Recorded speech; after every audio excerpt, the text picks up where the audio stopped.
Bienvenue dans l'ascenseur. Bienvenue à toutes et à tous. Dans les hors-séries de Bienvenue dans l'ascenseur, je vous présente des solutions concrètes pour aider les jeunes à prendre l'ascenseur social en France. Prêts pour le départ ?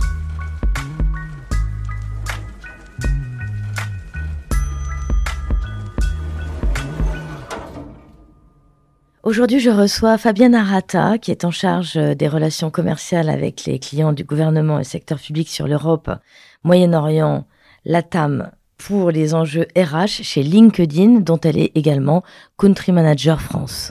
Bonjour Anne-Cécile. Bonjour Fabienne. Fabienne, en tant qu'acteur majeur de l'emploi, LinkedIn a identifié ce qu'on appelle le Network Gap.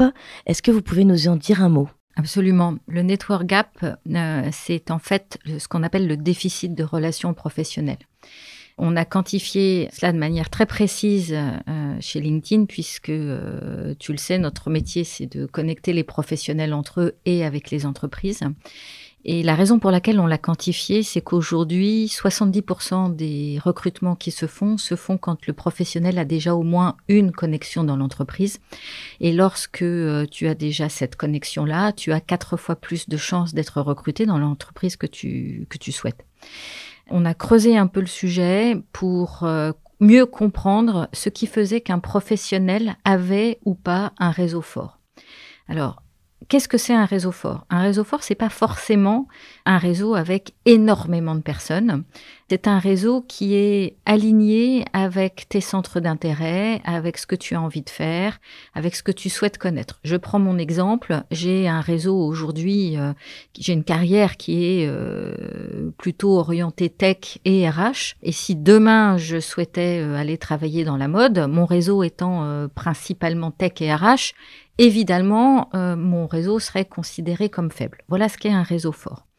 Et donc, on a regardé ce qui faisait qu'un professionnel avait ou pas un réseau fort.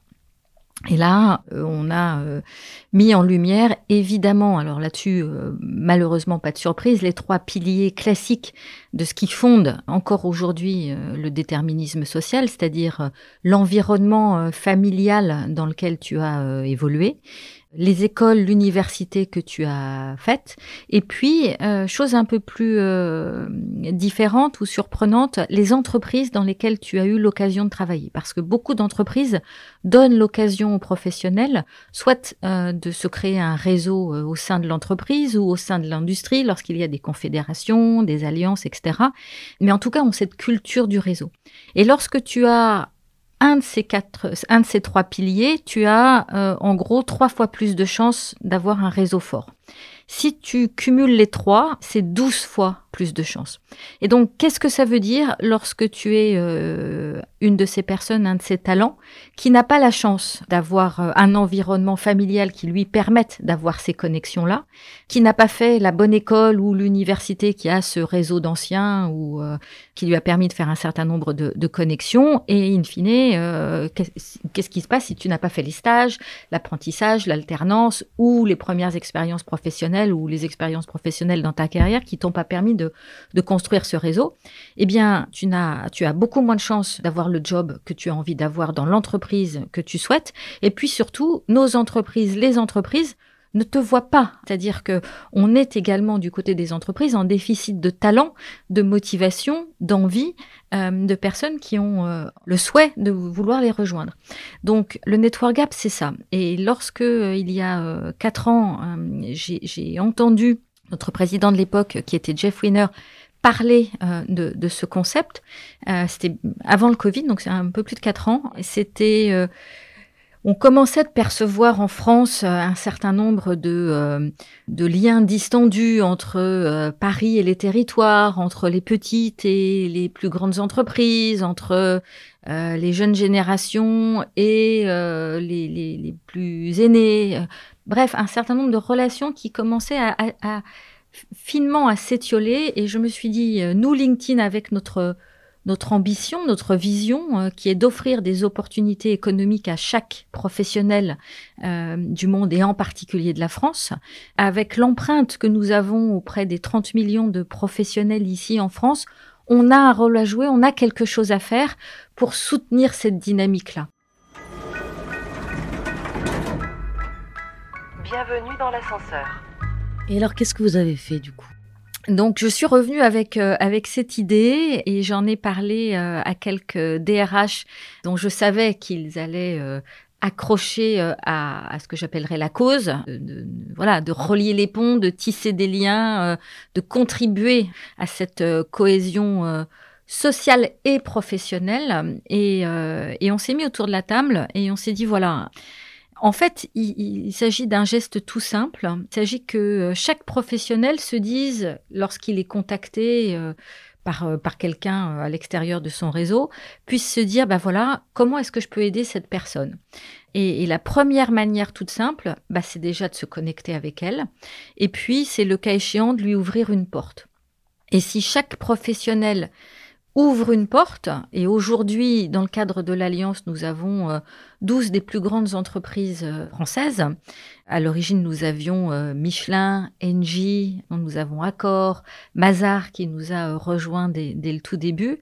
Au total, c'est 2 millions de professionnels que représentent toutes ces entreprises. Et cette alliance, elle s'appelle comment ? Elle s'appelle l'Alliance Un Réseau pour tous. Très bien. Et donc, si seulement 5% de ces 2 millions de professionnels ouvrent juste une connexion, on est immédiatement en capacité d'offrir 100 000 passerelles, 100 000 liens à des professionnels qui aujourd'hui n'ont pas de connexion. L'alliance des entreprises, des écoles, puisque les écoles également nous ont rejoints, et des acteurs de l'économie sociale et solidaire. Des écoles, pourquoi ? Parce qu'évidemment, les étudiants ont besoin de ce type de connexion et d'interaction avec les professionnels, mais les étudiants sont également en capacité d'aider d'autres étudiants plus jeunes ou qui n'ont pas ces connexions. Parce que l'un des fondamentaux de l'Alliance, c'est également de considérer que, quel que soit son âge et son niveau de seniorité, on est tous l'aidé ou l'aidant de quelqu'un. Encore une fois, je prends mon exemple. J'ai plus de 30 ans d'expérience et de passé professionnel. Et donc, je suis en capacité, évidemment, d'aider beaucoup de monde et je le fais très, très régulièrement. En revanche, j'ai également aujourd'hui besoin d'être aidée sur un certain nombre de sujets, besoin de me connecter, besoin de connaître mieux certaines entreprises. L'idée, c'est, quel que soit son âge, sa seniorité, on est tous l'aidé ou l'aidant de quelqu'un à n'importe quel moment de notre parcours professionnel. Donc, c'est valable également pour des étudiants qui peuvent également aider des plus jeunes pour avoir leur stage ou leurs alternances. Alors, concrètement, comment on accède quand on est un jeune qui cherche une connexion ? Comment on accède à un réseau pour tous ? On y accède par la page de l'Alliance, donc hashtag l'Alliance Un Réseau pour tous. Et puis on se connecte avec l'ensemble des équipes LinkedIn qui participent à l'Alliance. Aujourd'hui, plus d'une trentaine de collaborateurs LinkedIn sont impliqués. Il y a un certain nombre d'événements qui sont réalisés. Les événements sont des webinaires organisés par tous les membres de l'Alliance. Il y a également des sessions de portes ouvertes. L'an passé, Naval a organisé une journée porte ouverte pour tous ceux qui souhaitaient découvrir ces métiers. Donc Naval Group, ceux qui fabriquent nos bateaux, nos sous-marins en France et pour d'autres pays dans le monde. Et bon nombre d'événements qui ont pour propos d'expliquer comment est-ce qu'on se construit un réseau et puis surtout de connecter. Donc ils peuvent y arriver soit via les pages, soit via certaines de leurs écoles, si leurs écoles en font partie. C'est le cas de Schema, c'est le cas de Media School par exemple.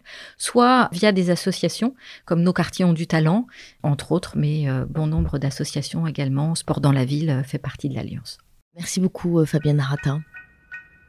Si vous aimez ce podcast, abonnez-vous, parlez-en autour de vous, partagez-le sur les réseaux sociaux et laissez un avis, sans oublier de noter 5 étoiles. Bienvenue dans l'ascenseur vous est offert par L'Oréal, entreprise engagée pour l'égalité des chances. Un podcast réalisé par Actuality. Montage et mixage, Romain Majewski. Musique, Kevin O'Leary.